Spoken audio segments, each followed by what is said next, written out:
মানুষ বাইরে অভিনয় করে, মানুষ সমাজের মানুষের সাথে বাইরে একটা অভিনয় করে। কোন কোন ক্ষেত্রে আমরা নিজেরাই নিজেদের সাথে অভিনয় করি। কথা সাহিত্যিক হুমায়ুন আহমেদের নাম শুনেছিলেন? শুনেছেন? ইন্তেকাল করেছেন। একটা সময় ছিল আমরা স্কুলে পড়তাম, কলেজে পড়তাম, মাঝে মাঝে টুকটাক এ ধরনের কিতাব বইপত্র পড়া হয়েছে। হিমু, মিসির আলী এইসব পড়া হয়েছে। শরৎচন্দ্র, বঙ্কিমচন্দ্র, রবীন্দ্রনাথ, নজরুলের কবিতাগুলো, ইভেন শেক্সপিয়ার, অ্যাডাম স্মিথ সহ, যিনি অর্থনীতির জনক। যাই হোক, তিনি তার বইয়ের মধ্যে লিখেছিলেন যে এই পুরো দুনিয়াটা হচ্ছে অভিনয়ের মঞ্চ। কথা সাহিত্যিক তিনি বলছেন তার মতো করে এই পুরো দুনিয়াটাই অভিনয়ের মঞ্চ, আর আমরা সবাই নিজ নিজ জায়গায় অন্যের সাথে অভিনয় করছি। কোন কোন ক্ষেত্রে আমরা নিজেরা নিজেদের সাথে অভিনয় করছি। তিনি বলছিলেন আমরা সবাই অভিনেতা, আর সবচেয়ে বড় অভিনেতা হচ্ছে পলিটিশিয়ানরা, কারণ তাদেরকে অনেক বড় মঞ্চে অভিনয় করতে হয়। এটা আমার কথা না, হুমায়ুন আহমেদের কথা, পড়ে দেখেন তো। আল্লাহ পাক পাঠিয়েছেন তার ইবাদত করতে, আর এই বস্তুবাদী জগৎ আমাদেরকে ভুলিয়ে দিল কিভাবে? কয়েকটা প্রলোভন দিল। প্রথম প্রলোভন হচ্ছে টাকা, তারপরে জীবনে কি করব প্রতিষ্ঠিত হওয়ার চিন্তা, তারপরে চাই চাই আরো চাই এই একটা আকীদা দর্শন, তারপরে আমার স্ত্রী সন্তান আহাল পরিবারের কি হবে, আর আরেকটা দর্শন আছে, এটাকে বলে চারবাক দর্শন। এবং দুঃখের সাথে বলতে হয় আমাদের রবীন্দ্রনাথ ঠাকুর কিন্তু এই দর্শনের মানুষ ছিলেন। চারবাক কিরকম? তার কবিতা পড়লে দেখবেন লেখা আছে, দুহাতে যা পাও হাত পেতে নাও, দুহাতে যা পাও হাত পেতে নাও, বাকির খাতা শূন্য থাক, বাকির খাতা শূন্য থাক। ঠিক চারবাক দর্শন, যেটা ফিলোসফি পড়েছেন, এখানে অনেক টিচারও আছেন আমি জানি, তারা এই কথাগুলো বুঝবেন। চারবাক দর্শন কেমন? ঋণ করে ঘি খাও, ঋণ করে ঘি খাও, যতদিন বাঁচবে সুখে বাঁচবে, এটা হলো চারবাক দর্শন। তো দুহাতে যা পাও হাত পেতে নাও, বাকির খাতা শূন্য থাক, মিল আছে না?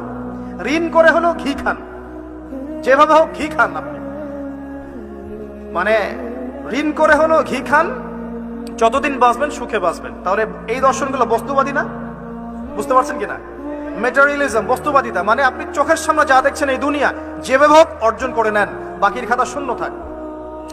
ইসলামিক কনসেপ্ট এ টোটাল ডিফারেন্ট কনসেপ্ট। ইসলামের ঈমান, আকীদা, ইসলাম, পরকাল, মুহাম্মদ সাল্লাল্লাহু আলাইহি ওয়াসাল্লামের আদর্শ সম্পূর্ণ ডিফারেন্ট। আমরা বলি কি, এই দুনিয়াতে আমরা মুসাফির, দুনিয়াতে আমরা কি মুসাফির, কে কতদিন থাকবো কোনো ঠিক নাই। নবীজি বলছেন, হে আব্দুল্লাহ বিন ওমর, তুমি দুনিয়াতে মুসাফিরের মতো থাকো, সকালবেলা উঠলে সন্ধ্যার অপেক্ষা করো না, সন্ধ্যাবেলা হলে সকালের অপেক্ষা করো। দর্শনের মধ্যে কত পার্থক্য না, আকাশ পাতাল পার্থক্য না? এখন যদি এই বস্তুবাদী দর্শন দিয়ে আপনি চলাফেরা করেন, তাহলে তো আপনার লাইফের অ্যাম্বিশন হবে একটা ফ্ল্যাট,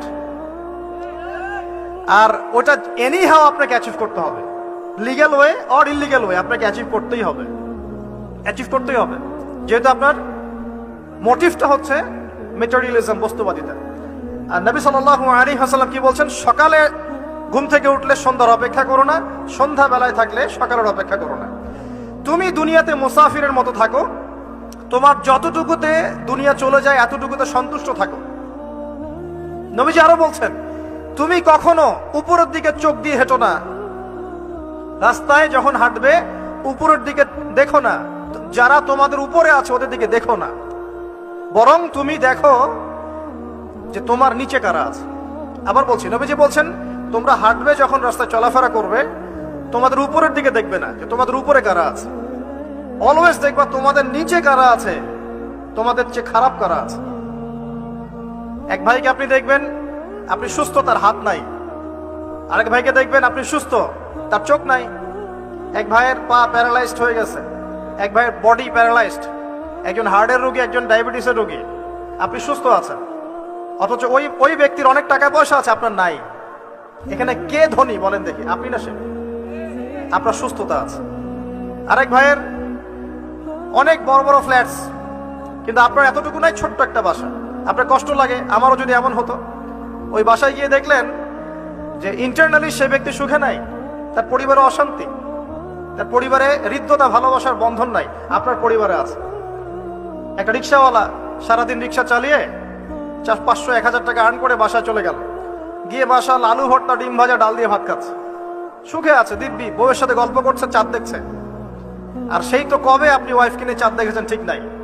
আপনি টাকা অর্জন করার নেশায় বছরের পর বছর স্ত্রী থেকে দূরে আছে, দেখারই সৌভাগ্য হয় না। আসলে সুখ কাকে বলে, সুখটা কি জিনিস, ঢাকাবাসীকে সুখ বোঝানো দরকার। সুখটা কি জিনিস? সুখটা হচ্ছে ইন্টারনাল পিস। যখন আপনি বা আমি নিজেকেও বলছি, যখন আমরা আল্লাহকে পাবো, আল্লাহ পাকের ইবাদতের মধ্য দিয়ে, রাসূলের সুন্নতের মধ্য দিয়ে অল্পে তুষ্ট থাকতে পারবো, যা আছে এতে শুকরিয়া আদায় করব, আপনার চেয়ে সুখী মানুষ দুনিয়াতে কেউ নাই, কেউ নাই দুনিয়াতে। কিন্তু বস্তুবাদিতা আপনাকে এই আকীদা ও আদর্শ থেকে সম্পূর্ণ ডিমোটিভেট করে দেয়। চাই চাই আরো চাই, ওই যে দু হাতে চাপাও হাত পেতে নাও, বাকির খাতা শূন্য থাকার। আমাদের দর্শন দু হাতে চাপাও হাত পেতে নাও না, বরং দুনিয়াতে যতটুকু পাও এতটুকুতে সন্তুষ্ট থাকো, বাকির খাতা শূন্য থাক না, বাকির খাতা পূর্ণ হোক।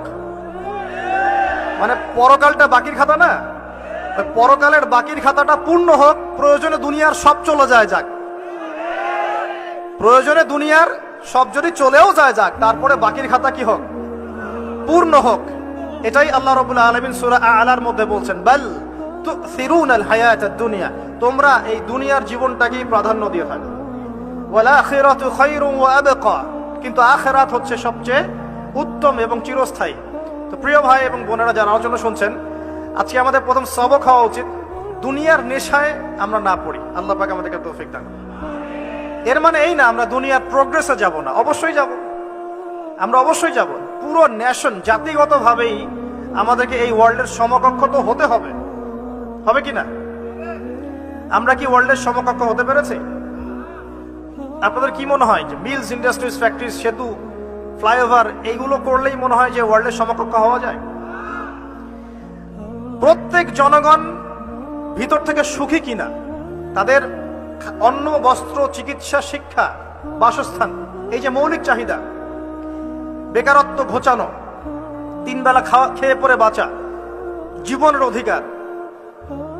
অধিকার, সিকিউরিটি, এই জিনিসগুলো আমাদের নিশ্চিত হচ্ছে কিনা, এটা হচ্ছে আপনার উন্নতির মানদণ্ড। উন্নতির মানদণ্ড কি? আমরা এখন যেখানে আছি না, 1776 সালে অ্যাডাম স্মিথ তার চেয়ে আগের জায়গায় ছিলেন। 1776 সালে অ্যাডাম স্মিথ একটা বই লিখেছেন, তার নাম হচ্ছে যে দ্য ওয়েলথ অফ নেশন, এই কিভাবে একটা রাষ্ট্রের ওয়েলথ ফাংশন করে। ওই 1776 সালে তিনি যে চিন্তাগুলো করেছেন, এখন পর্যন্ত আমরা সেই চিন্তা বাস্তবায়ন করতে পারি নাই। 1776 সালের চিন্তা, কিন্তু ওই চিন্তা বাস্তবায়ন করেছে পশ্চিমারা। পশ্চিমা সভ্যতা যেটা আপনি দেখছেন দাঁড়িয়ে আছে, এই একটা বইয়ের উপর দাঁড়িয়ে আছে। যেমন একটা এক্সাম্পল দিই, আলোচনাটা কঠিন হয়ে যাবে, অন্যদিকে যাব। আমরা মনে করি যে অর্থনীতি আমরা নিয়ন্ত্রণ করব, ঠিক আছে, অর্থনীতির পুরো বিষয়গুলো আমরা নিয়ন্ত্রণ করে আমরা সমৃদ্ধি নিয়ে আসবো। আসলে বিষয়টা কি জানেন? অর্থনীতির নিজের একটা ফ্লো আছে, ও নিজেই নিজেকে নিয়ন্ত্রণ করে, এবং তার উপর একটা ইনভিজিবল হ্যান্ড থাকে, অদৃশ্য হাত, যেটা আমরা বলি আল্লাহ রাব্বুল আলামিন। আল্লাহ রাব্বুল আলামিন এই পুরো অর্থনীতিকে নিয়ন্ত্রণ করেন। আমরা যখন সেটাকে ইন্টারফেয়ার করতে যাব, তখন ইকোনমি কলাপস করে যাবে। এই যে করছে কলাপস। আরো ব্যাপার আছে, শুধু ব্যবসা, অর্থনীতি, এক্সপোর্ট ইম্পোর্ট, এগুলোকে তিনি জাতির মানদণ্ড বলতেন না। তিনি বলতেন যতক্ষণ পর্যন্ত জাতির প্রত্যেক ব্যক্তির মধ্যে এথিক্স না আসবে, নীতি যতক্ষণ পর্যন্ত না আসবে, আপনি করাপশন থামাতে পারবেন না। তাই হয়েছে না? শুধু ব্যবসা না, আদর্শ কতটুকু আছে? এই যে আপনি দেখছেন বিভিন্ন জায়গায় ভেজাল খাবার খাওয়াচ্ছে, ওদের কি টাকার অভাব আছে? ওদের টাকার কিন্তু অভাব নাই। নেম ফ্রেমের কোনো ঘাটতি আছে? এস্টাবলিশড বিজনেস, তাহলে কেন আপনাকে ভেজাল খাওয়াবে? কারণ তার মধ্যে এথিক্স নাই, নীতি নাই। এই জন্য জাতির প্রত্যেক সদস্যকে, মানে প্রত্যেক জনগণের প্রত্যেককেই আগে নীতিগত শিক্ষা দেওয়া উচিত। আর এই কাজটাই করে ইসলাম, বলে সুবহানাল্লাহ। এই এথিক্স এবং নীতি শেখায় কে? ইসলাম। ইসলামের চেয়ে সার্বজনীন ভাবে এবং যুগোপযোগী ভাবে কেউই এথিক্স শেখাতে পারবে না। কাগজে কলমে অনেকে অনেক কথা বলতে পারে, প্র্যাকটিক্যালি শেখাবে কে? ইসলাম। এখন বলতে পারেন তাহলে মুসলিমদের মধ্যে দুর্নীতি কেন, মুসলিমদের মধ্যে কেন এই সমস্যাগুলো হয়? উত্তর একটাই, ওই যে স্যার বলে গেলেন, আমি বিভিন্ন ওয়াজে যে এক এক জায়গায় এক এক কথা বলে। উত্তরটা কি? উত্তরটা হচ্ছে যে কোরআন এবং সুন্নাহর সঠিক যে শিক্ষাটা আছে, এই শিক্ষাটা আমরা অনেকেই বাস্তবায়ন করতে পারছি না। এটা আমাদের ব্যর্থতা। এটা কাদের ব্যর্থতা? এটা আমাদের ব্যর্থ। এখানে আমাদের ব্যক্তি স্বার্থ থাকতে পারে, এখানে আমার জ্ঞানের স্বল্পতা থাকতে পারে, আমার ভিতরে অহংকার থাকতে পারে, বা আমি অল্প শিক্ষিত হতে পারি, এবং এমন হতে পারে আমার জ্ঞানটা যুগোপযোগী না। ইসলামিক জ্ঞান আমার মধ্যে আছে, কিন্তু কিভাবে এই জ্ঞান দিয়ে ওয়ার্ল্ডকে ডিল করবো এই জ্ঞানটা আমার মধ্যে নাই। এই কারণে আমরা হয়তোবা ইসলাম কোরআন সুন্নাহ হাতে থাকার পরেও এই সমস্যাগুলো ফেস করছি। প্রথম সমস্যা হচ্ছে বস্তুবাদিতা। আল্লাহ পাক আমরা সবাইকে যারা আলোচনা শুনছি দুনিয়ার প্রেমিক হওয়া থেকে বাঁচাক বলি আমি।